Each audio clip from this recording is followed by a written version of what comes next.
Hello everyone, so welcome to my YouTube class. So today's topic will be fetal circulation. So in this class we will study about the fetal circulation, what is the physiology of fetal circulation, why fetal circulation is different from that of postnatal circulation, and what is the process and how it takes place, and what are the changes that occurs in a baby after he took birth, or what are the changes that occurs during the postnatal period after the birth of baby. So one thing I want to tell you, the fetal circulation, the main reason why fetal circulation is different from that of postnatal circulation. Why I am saying postnatal? Because the systemic circulation, the baby started systemic circulation after he took birth. So after birth it will be the postnatal period, and fetal circulation we can also say it is the prenatal circulation. So the main difference between postnatal and prenatal circulation is that in prenatal period means while the baby is inside the womb of mother, or while baby is inside the uterus, so that time the lungs of baby are not working. The lungs are not working. If lungs are not working, so there will be no gaseous exchange. If no gaseous exchange is there, so there will be no mixing of oxygen in the blood. So blood will not come to the lungs, or to the blood will not come in more amount to the pulmonary system or pulmonary trunk. So there is a differences. There are certain organs and certain structures also which are present in fetal circulation, but those are not present in the postnatal circulation. Mainly in prenatal period or in fetal circulation, the lungs are not working and the fetus receives all the oxygen and all the important nutrients through the placenta. So in fetal circulation, main organ is placenta. Fetus will get all the nutrients and the blood supply and all the oxygenated blood from the placenta only. So let's start the class.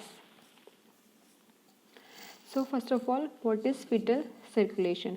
So if we will say it by definition, fetal circulation is circulatory system of fetus.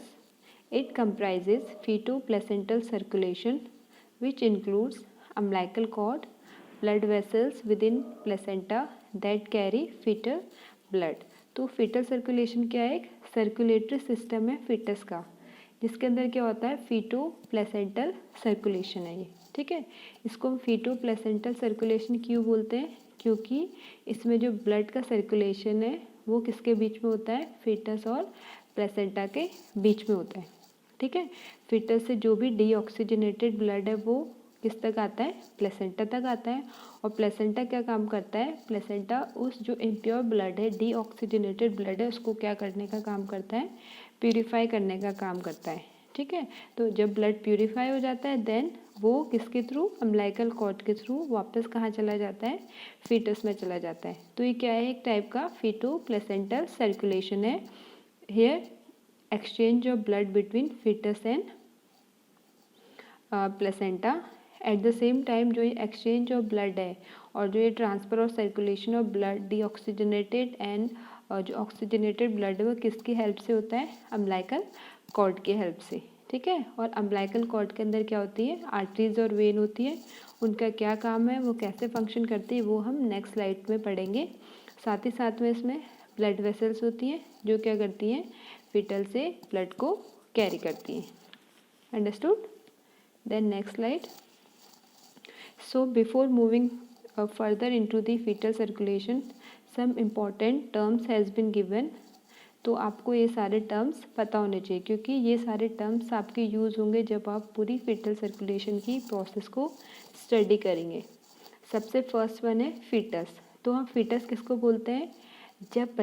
जब baby mother के वूम के अंदर है, ठीक है। जब in simple language जब बच्चा माँ के पेट के अंदर होता है तो उस टाइम पे हम उसको क्या बोलते हैं? फीटस बोलते हैं, ठीक है। or we can say inside the womb of mother or a developing human from usually 2 months after conception to the birth जब कंसेप्शन हो गया मतलब जब कपल ने प्रेगनेंसी को अचीव कर लिया तब से 2 मंथ से लेके जब तक बच्चा पैदा नहीं हो जाता है, जब तक बच्चे का बर्थ नहीं हो जाता, तो उस कंडीशन में हम जो बेबी है उसको हम क्या बोलते हैं, फिटस बोलते हैं। ठीक है, मतलब जब इन सिंपल लैंग्वेज जब बच्चा मदर के वूम के अंदर ही है उस कंडीशन में हम उस बच्चे को क्या बोलेंगे, foetus. Then next one circulation. Circulation मतलब क्या है, here circulation mean movement of the blood around the body, movement of blood around the body of foetus and across the placenta. Next one placenta. अब placenta यहाँ सबसे important organ है। Placenta क्या है, temporary organ है। हर एक individual की body में आपको प्लेसेंटा नहीं मिलेगा। ठीक है, प्लेसेंटा तभी बनता है जब कोई वुमेन प्रेग्नेंट होती है, तो हम इसको और क्या बोल सकते हैं, ये एक टेम्परेरी ऑर्गन है, कुछ टाइम के लिए होता है कि जब तक मदर प्रेग्नेंट है तब तक प्लेसेंटा रहता है और जैसे ही मदर डिलीवर करती है बेबी उसके बाद प्लेसेंटा भी डिलीवर हो जाता है। और इसका काम क्या है, जितना भी नरिशमेंट है और जो मेंटेनेंस ऑफ फीटस इनसाइड वूम किसके थ्रू होता है, सारा का सारा प्लेसेंटा के थ्रू होता है। ठीक है, अब नेक्स्ट वन है अम्बिलिकल आर्टरी। जैसे मैंने बताया अम्बिलिकल कॉर्ड के थ्रू ही ब्लड सप्लाई होता है, जो एक कनेक्शन का काम करती है बिटवीन प्लेसेंटा एंड फीटस। तो जो अम्बिलिकल कॉर्ड है उसमें ब्लड वेसल्स होती हैं, उसमें होते हैं आर्टरीज और वेन। जनरली अम्बिलिकल कॉर्ड में 2 आर्टरीज और 1 वेन होती है। तो जो अम्बिलिकल आर्टरीज है उसका क्या काम है, it carry deoxygenated blood from foetus to the placenta. तो जो अम्बिलिकल आर्टरीज है वो क्या करती हैं, डीऑक्सीजनेटेड ब्लड को, जो इम्प्योर ब्लड है प्लेसेंटा इम्प्योर ब्लड है वो बेबी से कहाँ को लेके आती हैं, प्लेसेंटा की साइड को। ठीक है, तो इम्प्योर ब्लड को लाने का काम किसका है, umbilical arteries. Next one umbilical when. जब अम्बिलिकल आर्टरी डीऑक्सीजनेटेड ब्लड लेके आने का काम कर रही है तो अम्बिलिकल वेन क्या करेगी, it will bring oxygenated blood coming from placenta to the foetus. और अम्बिलिकल वेन क्या काम करेगी, जो प्लेसेंटा में ऑक्सीजनेटेड ब्लड है उसको, ऑक्सीजनेटेड ब्लड को कहाँ लेके जाएगी, प्लेसेंटा से फिटस को लेके जाती है। ठीक है, तो आर्टरी अम्बिलिकल आर्टरी और अम्बिलिकल वेन में क्या डिफरेंस है, अम्बिलिकल आर्टरी क्या करेगी, डीऑक्सीजनेटेड ब्लड को कैरी करती है। अब डीऑक्सीजनेटेड ब्लड को कहाँ जाना है प्योरिफिकेशन के लिए, प्लेसेंटा में। तो जो इसका मूवमेंट होगा कहाँ होगा, from foetus to the placenta. Then umbilical vein क्या काम कर रही है, ऑक्सीजनेटेड ब्लड को कैरी करती है। तो जो अम्बिलिकल वेन है वो क्या करेगी, उसका जो डायरेक्शन होगी कहाँ से होगी, from placenta to the foetus. Next कुछ स्ट्रक्चर्स हैं जो कि सिर्फ फिटल सर्कुलेशन या फिटल हार्ट में ही प्रेजेंट होते हैं। लाइक फर्स्ट टेस्ट में फोरामेन ओवल। जब आपने एक नॉर्मल हार्ट स्ट्रक्चर पढ़ा है, जो पोस्टनेटल पीरियड या जो नॉर्मल इंडिविजुअल्स है उनका हार्ट की जब हमने स्टडी करी है तो हमने उसमें यूजुअली देखा है कि 4 चैम्बर्स होते हैं। हार्ट में कितने चैम्बर्स होते हैं, 4 चैम्बर्स होते हैं। जो अपर पोर्शन ऑफ हार्ट है, जो अपर पार्ट ऑफ हार्ट है उसको एट्रियम बोलते हैं और जो लोअर पार्ट ऑफ हार्ट है उसको क्या बोलते हैं, वेंट्रिकल्स।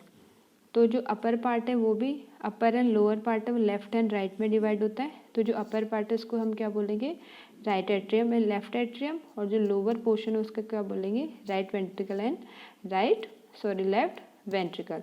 तो जनरली जब हम नॉर्मल स्ट्रक्चर पोस्टनेटल हार्ट की बात करें तो उसमें there is no opening between right atrium and left atrium, but while we are talking about the fetal heart there is a opening between right atrium and left atrium। तो उस opening को क्या नाम दिया है, फोरामेन ओवल। अभी opening क्यों होती है राइट और लेफ्ट एट्रियम के बीच में, ये हम नेक्स्ट स्लाइड से अंडरस्टैंड करेंगे। Next there is one more structure, ductus venosus. Ductus venosus क्या है, it carry oxygenated blood from umbilical vein to interfere inferior vena cava by passing foetal liver. Ductus venosus क्या है, ये inside heart present नहीं होता है, but ये कहाँ पे प्रेजेंट होता है, जब फिटल ब्लड प्लेसेंटा से कहाँ जाता है, लीवर। तो लीवर में ये डक्ट प्रेजेंट होती है, इसका क्या नाम है, डक्टस विनोसस। और इसका क्या काम है, जो अम्बिलिकल कॉर्ड के थ्रू, अम्बिलिकल वेन के थ्रू जो भी ब्लड आ रहा है प्लेसेंटा से, ये लीवर को पास करते हुए कहाँ पर लेके जाती है, इन्फीरियर वेना केवा तक लेके जाती है। ठीक है, देन इन्फीरियर वेना केवा, जैसे आप सबको पता है, इन्फीरियर वेना केवा फिर कहाँ पे जाके ब्लड ड्रेन करती है, हार्ट के राइट एट्रियम में। Next one more structure, ductus arteriosus. Ductus arteriosus कहाँ पे प्रेजेंट होता है, it carry oxygenated blood from pulmonary artery to the aorta by passing fetal lungs. As we know कि fetal lung is not working, fetal lungs क्या होता है, working नहीं होती है, तो इसलिए ब्लड पल्मोनरी आर्टरी से लंग्स में नहीं जाना चाहिए। तो डक्टस आर्टियोसस क्या है, एक बाईपास है जो कि ब्लड को पल्मोनरी आर्टरी से डायरेक्ट कहाँ ड्रेन कर देता है, अरोटा में ड्रेन कर देता है। और ये ब्लड कैसा रहेगा, ऑक्सीजनेटेड, क्योंकि अरोटा में जब ये ब्लड जाए, अरोटा का क्या काम है, पूरी बॉडी में अरोटा क्या करती है, पूरी बॉडी में ब्लड को सप्लाई करती है ऑक्सीजनेटेड। सो पल्मोनरी आर्टरी में जो ऑक्सीजनेटेड ब्लड है वो डक्टस आर्टियोसस के थ्रू कहाँ बाईपास हो जाता है, अरोटा। देन अरोटा के थ्रू वो ऑक्सीजनेटेड ब्लड फीटस की पूरी बॉडी में पास हो जाता है। ठीक है, तो ये कुछ इंपॉर्टेंट टर्म्स थे जो जब आप फीटल सर्कुलेशन पढ़ोगे उसमें आपके लिए यूजफुल रहेंगे। Next we will study about the physiology of fetal circulation. So what is the main concept, what is the major concept behind the fetal physiology of fetal circulation? The core concept is that the fetal HB has higher affinity for oxygen in comparison to the adult HB. What does it mean? इसका क्या मतलब है, जो fetal HB होता है, fetal HB की power है कि वो ज़्यादा से ज़्यादा ऑक्सीजन को अपने साइड को खींच सकता है, या ज़्यादा से ज़्यादा ऑक्सीजन को अपने साइड को अट्रैक्ट कर सकता है as comparison to the adult HB। इसी कारण क्या है कि इसके अट्रैक्शन की प्रॉपर्टी के कारण ये प्लेसेंटा से इजीली ब्लड को क्या कर सकता है, ड्रेन आउट कर सकता है, या प्लेसेंटा से इजीली ब्लड को ले सकता है। इसी वजह से क्या होता है, इसकी ग्रेटर एफिनिटी होने की वजह से, या जो इसकी एफिनिटी ज़्यादा है उसी की वजह से जो फीटल सर्कुलेशन की पूरी फिजियोलॉजी है वो अंडरटेक होती है। Understood? Now we will understand the whole process of fetal circulation with the help of this flow chart which I have drawn. So first of all we will start with the placenta. Okay, so हम placenta से start करेंगे। सबसे पहले क्या होता है, placenta जो है, प्लेसेंटा क्या काम करता है, प्लेसेंटा एक मेजर ऑर्गन है फीटल सर्कुलेशन में। प्लेसेंटा के अंदर प्रेजेंट होती है कॉरियोनिक विलाई। यूजुअली जो पोस्टनेटल हार्ट है उसमें गैसेस एक्सचेंज या mixing of oxygen in blood कहाँ पे होती है, एल्विलाई ऑफ लंग्स। ठीक है, लेकिन फीटस के लंग्स वर्किंग नहीं है, तो यहाँ पे प्लेसेंटा में जो कॉरियोनिक विलाई है उसमें क्या होता है, ऑक्सीजनेशन ऑफ ब्लड होता है। ठीक है, अब प्लेसेंटा के अंदर कॉरियोनिक विलाई है, उसमें जो ब्लड है वो ऑक्सीजनेट हो गया है। देन वो ऑक्सीजनेटेड ब्लड अम्बिलिकल वेन, जो अम्बिलिकल कॉर्ड में अम्बिलिकल वेन है उसके थ्रू सबसे पहले कहाँ जाता है, लीवर में जाता है। ठीक है, तो ये किसके लीवर में जा रहा है, फीटस के लीवर में। अब फीटस के लीवर में जैसे ही जाता है वहाँ पे एक डक्ट प्रेजेंट होती है, डक्टस विनोसस। कुछ पोर्शन ऑफ ब्लड क्या रह जाता है, लीवर में रह जाता है। उसके बाद major portion of blood ductus venosus के थ्रू, जो डक्ट कहाँ पे प्रेजेंट है, लीवर में, उस डक्टस विनोसस के थ्रू वो किससे जाके मिल जाता है, जो नीचे से ग्रेटर, जो लोअर एक्सट्रीमिटी से, जो लोअर पोर्शन ऑफ बॉडी से जो ब्लड वेसल आ रही है, इन्फीरियर वेना केवा आ रही है, उससे जाके ये ब्लड क्या हो जाता है, मिक्स हो जाता है। देन जो अपर एक्सट्रीमिटी है, हमारे अपर ट्रंक से आ रही है सुपीरियर वेना केवा, वो भी आती है ग्रेटर वेसल्स, और ये दोनों की दो, जो इन्फीरियर वेना केवा और सुपीरियर वेना केवा है, अपना ब्लड कहाँ पे जाके ड्रेन आउट कर देते हैं, राइट एट्रियम में। ठीक है, इतनी प्रोसेस समझ आई। इसमें क्या हो रहा है, सबसे पहले प्लेसेंटा से जो भी ऑक्सीजनेटेड ब्लड है वो अम्बिलिकल वेन के थ्रू सबसे पहले कहाँ पे आएगा, फीटस के लीवर में आता है। ठीक है, तो जैसे ही फीटस के लीवर में आता है वहाँ पे एक डक्ट प्रेजेंट है, डक्टस विनोसस। वो डक्टस विनोसस के थ्रू क्या करता है, लीवर को बाईपास करके अम्बिलिकल कॉर्ड किससे जाके मिल जाती है, इन्फीरियर वेना केवा से जाके मिल जाती है। देन वो इन्फीरियर वेना केवा से मिलने के बाद, इन्फीरियर वेना केवा में जो भी ब्लड है उससे मिलने के बाद, जो इन्फीरियर वेना केवा अपना ब्लड कहाँ पे ड्रेन आउट कर देती है, राइट एट्रियम में। एट द सेम टाइम जो सुपीरियर वेना केवा, जो हमारे अपर एक्सट्रीमिटी और जो अपर हमारे ऑर्गन्स, नेक या हेड, उससे जो डीऑक्सीजनेटेड ब्लड लेके आ रही है वो भी कहाँ पे जाकर ड्रेन आउट कर देते हैं, राइट एट्रियम में। देन जैसे ही ब्लड राइट एट्रियम में आएगा, ये फिटस का हार्ट का राइट एट्रियम है, ठीक है। जैसे ही ब्लड राइट एट्रियम में आएगा उसमें दो प्रोसेसेस होंगी, या तो ब्लड राइट एट्रियम से लेफ्ट एट्रियम में जाएगा, या तो ब्लड राइट एट्रियम से राइट वेंट्रिकल में जाएगा। तो सबसे पहले हम पढ़ेंगे कि जब राइट एट्रियम से लेफ्ट एट्रियम में ब्लड जाता है तब क्या होता है, ठीक है। इधर जनरली ब्लड को पोस्टनेटल अगर हम सर्कुलेशन की बात करें तो राइट एट्रियम से ब्लड कभी भी लेफ्ट एट्रियम में नहीं जाता है। क्यों? अगर ऐसा हुआ तो there will be mixing of oxygenated and deoxygenated blood, क्योंकि हमारा जो पोस्टनेटल लंग है वो वर्किंग है, तो इसलिए जो भी पल्मोनरी ट्रंक के थ्रू जो भी ब्लड होता है वो प्यूरिफाइड ब्लड कहाँ पे आता है, लेफ्ट साइड ऑफ हार्ट। जो पोस्टनेटल हार्ट है उसमें जो लेफ्ट साइड ऑफ हार्ट है उसमें प्यूरिफाइड ब्लड होता है ऑक्सीजनेटेड, और जो लेफ्ट साइड ऑफ हार्ट है उसमें कैसा ब्लड होता है, इम्प्योर ब्लड होता है, ठीक है। ये तो हमने बात करी पोस्टनेटल हार्ट की। अब हमारा राइट एट्रियम से लेफ्ट एट्रियम में ब्लड को नहीं जाना चाहिए, है ना, हमें प्रिवेंट करना है, क्योंकि अगर राइट वेंट्रिकल में चला गया ब्लड तो वो सीधे फिर से पल्मोनरी के थ्रू कहाँ चला जाएगा, लंग्स में जाने के चांसेस हैं। अब लंग्स वर्किंग है नहीं तो वहाँ पे कोई एक्सचेंज, गैसेस एक्सचेंज होगा नहीं, तो इस वजह से एक बाईपास बनाया गया है, ओपनिंग बनाई गई है between right atrium and left atrium, ठीक है। ये एक ओपनिंग होती है between right atrium and left atrium, जिसका क्या नाम है, फोरामेन ओवल। और ये ओपनिंग इसलिए है ताकि ज़्यादा से ज़्यादा जो ब्लड है वो राइट एट्रियम से कहाँ शिफ्ट हो जाए, लेफ्ट एट्रियम में शिफ्ट हो जाए, और राइट एट्रियम से राइट वेंट्रिकल में only small amount of blood ही जा पाए, ठीक है। अब जैसे ही लेफ्ट एट्रियम में ब्लड आता है उसके बाद वो लेफ्ट एट्रियम से कहाँ चला जाएगा, लेफ्ट वेंट्रिकल में चला जाएगा। देन लेफ्ट वेंट्रिकल्स के बाद ये अरोटा के थ्रू, जो असेंडिंग अरोटा और आर्च ऑफ अरोटा है उसके थ्रू जो lower portion of foetal body है, या जो हार्ट है, सॉरी असेंडिंग अरोटा के थ्रू जो upper portion of foetus body है, अपर एक्सट्रीमिटीज इन नेक या हार्ट है, उसमें जाके ऑक्सीजनेटेड ब्लड क्या हो जाता है, डिस्ट्रीब्यूट हो जाता है।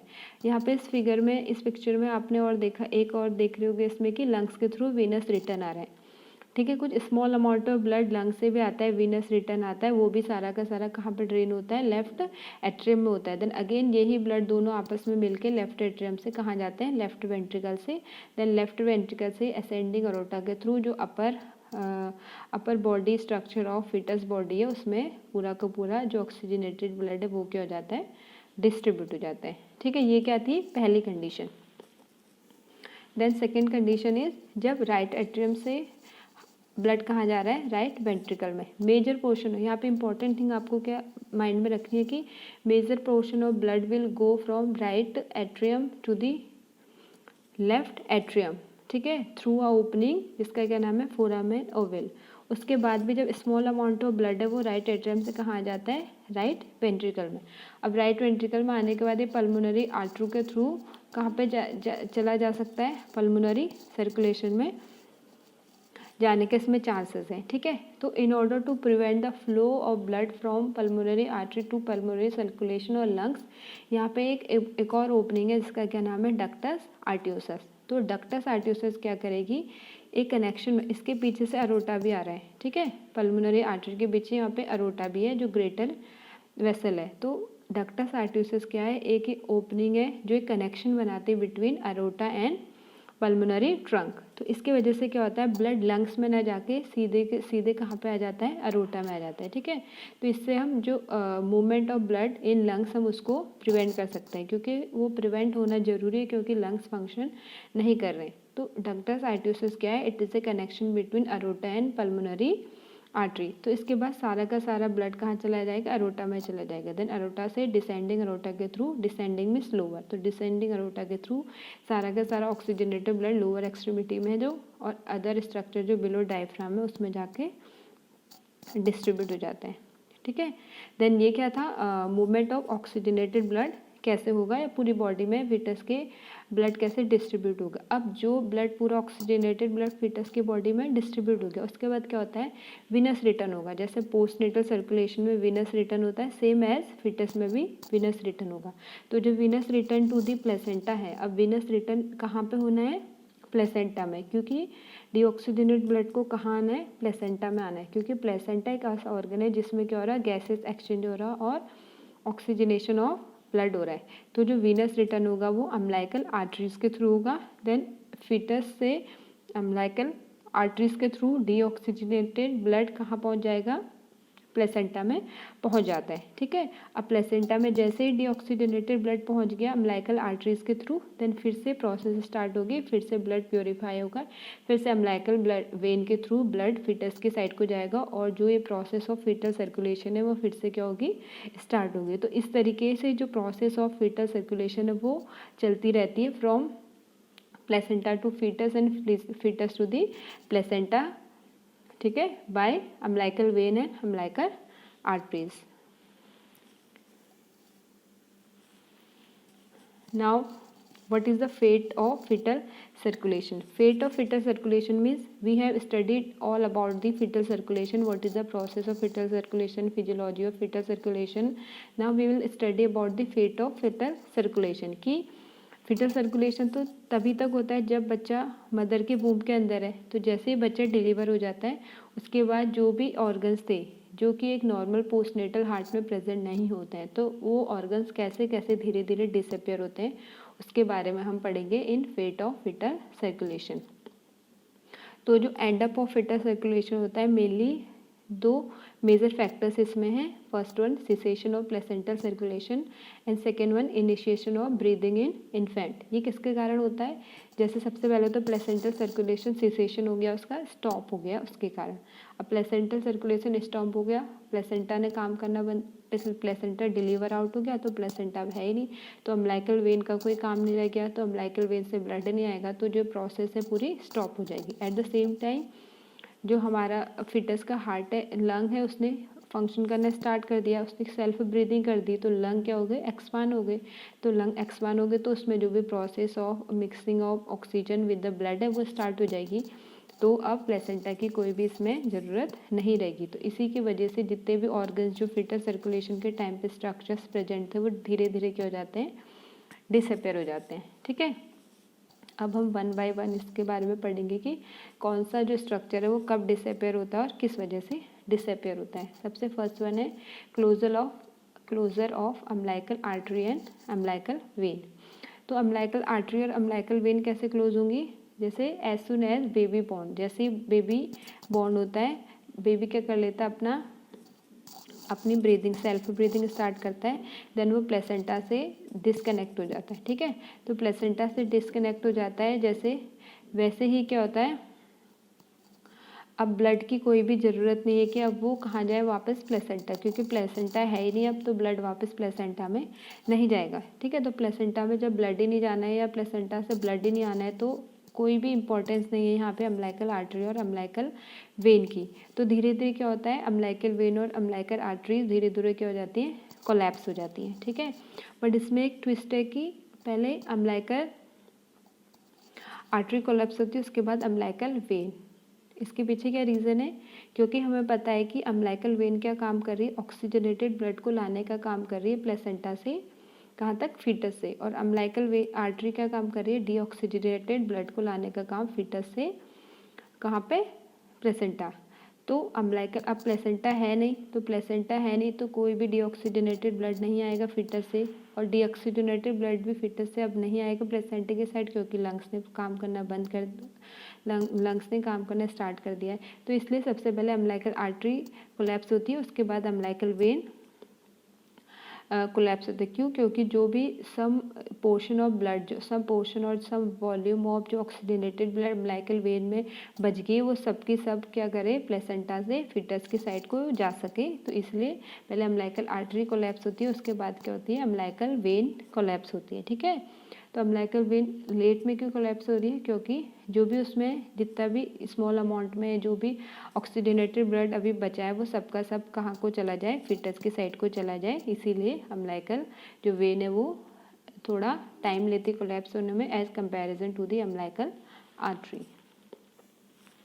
नाउ नेक्स्ट वन है closure and collapse of ductus venosus. अब डक्टस विनोसस कहाँ पे प्रेजेंट था, डक्टस विनोसस किस में प्रेजेंट था? लीवर में, ठीक है। एक डक्ट थी जो किस में प्रेजेंट है? लीवर में। अब अम्लाइकल प्लेसेंटा नहीं है, अम्लाइकल वेन नहीं है, तो डक्टस विनोसस का भी कोई काम नहीं है। तो जैसे ही अम्लाइकल वेन कोलैप्स होती है, इसके एट द सेम टाइम जो डक्टस विनोसस है वो भी कोलैप्स हो जाता है धीरे धीरे, ठीक है। ये कम्प्लीटली डिसअपेयर नहीं होते, ये स्ट्रक्चर बाद में दूसरे स्ट्रक्चर में क्या हो जाते हैं? कन्वर्ट हो जाते हैं, ठीक है। इसके बारे में हम नेक्स्ट स्लाइड में पढ़ेंगे नाउ। तो इस तरीके से जो डक्टस विनोसस है वो भी क्लोज हो जाती है, ठीक। Next, closure of foramen ovale. अब फोरामेन ओवल कहाँ पे प्रेजेंट थी? ये एक ओपनिंग थी between right atrium and left atrium. अब लंग्स ने काम करना स्टार्ट कर दिया है, तो इसका मतलब ऑक्सीजनेटेड ब्लड अब आना स्टार्ट हो गया है। तो ऑक्सीजनेटेड ब्लड कहाँ पे आएगा? Right side of heart. तो अगर राइट साइड ऑफ हार्ट में पूरा ऑक्सीजनेटेड ब्लड है और लेफ्ट साइड ऑफ हार्ट में पूरा डीऑक्सीजनेटेड ब्लड है, अगर ओपनिंग रही दोनों के बीच में तो मिक्स हो जाएगा दोनों का ना, तो इससे बच्चे को प्रॉब्लम होने के भी चांसेस हैं। तो in order to prevent all those complications there will be closure of foramen ovale. अब इसका क्लोजर होता कैसा है? Let's see. सबसे पहले, due to loss of placental circulation and initiation of pulmonary circulation. Placental circulation, feto placental circulation stop हो गया और पल्मोनरी सर्कुलेशन स्टार्ट हो गया बच्चे में। पल्मोनरी मीन्स लंग्स ने अब काम करना स्टार्ट कर दिया, तो पल्मोनरी सर्कुलेशन स्टार्ट हो जाएगा। तो जैसे ही लंग्स ने काम करना स्टार्ट कर दिया तो लंग एक्सपांड हो गए, ठीक है। तो लंग जैसे एक्सपांड होंगे, high return of blood from pulmonary system से ज़्यादा अमाउंट पे ब्लड आने लगेगा। तो जैसे ही ज़्यादा अमाउंट में ब्लड आने लगेगा, अब पल्मोनरी के बाद ब्लड वापस कहाँ पे आता है? लेफ्ट एट्रियम में। तो लेफ्ट एट्रियम में ज़्यादा से ज़्यादा ब्लड आएगा, तो इसकी वजह से ब्लड का अमाउंट ज़्यादा होने की वजह से लेफ्ट एट्रियम में जो प्रेशर है वो क्या हो जाएगा? इंक्रीज हो जाएगा। Eight the same time right atrium में प्रेशर क्या हो जाएगा? डिक्रीज हो जाएगा। अब जिस साइड प्रेशर ज़्यादा है और एक साइड प्रेशर कम है, तो राइट साइड से प्रेशर पड़ेगा लेफ्ट साइड को, ठीक है। तो लेफ्ट साइड से प्रेशर पड़ेगा राइट साइड को। तो जब राइट साइड को प्रेशर पड़ेगा, ये क्या करेगा? सेप्टम प्रीमम में फोरामेन ओवल में प्रेजेंट होता है, इसको प्रेस करेगा। तो जैसे ही ये सेप्टम प्रीमम को प्रेस करेगा, it will cause the closure of the foramen ovale. तो ये किसकी वजह से हो रहा है? Mainly due to increase pressure in the left atrium and decrease pressure in the right atrium. तो लेफ्ट एट्रियम में ज़्यादा प्रेशर होने की वजह से प्रेशर पड़ेगा, इससे फोरामेन ओवल पुश हो जाएगी और वो क्या हो जाएगी? क्लोज हो जाएगी, ठीक है। तो इस तरीके से there will be closure of foramen ovale. Then next one है क्लोजर ऑफ डक्टस आर्टियोसस। अब अम्लाइकल आर्टरी कोलैप्स हो गई, अम्लाइकल वेन कोलैप्स हो गई, ठीक है। डक्टस विनोसस क्लोज हो गया, देन फोरामेन ओवल क्लोज हो गया। Then last one is closure of ductus arteriosus. अब डक्टस आर्टियोसस क्या था? डक्टस आर्टियोसस से कनेक्शन था between aorta and pulmonary artery, ठीक है। तो अरोटा एंड पल्मोनरी आर्टरी के बीच में भी क्लोजर होना बहुत ज़रूरी है, क्योंकि अगर ये क्लोजर नहीं हुआ तो अगेन पल्मोनरी से डायरेक्ट ब्लड अरोटा में चला जाएगा, ठीक है। तो there will be mixing of oxygenated and deoxygenated blood. तो उसको प्रिवेंट करने के लिए हमें again there is need of closing of ductus arteriosus. तो इसका क्या प्रोसेस है? लेट्स सी।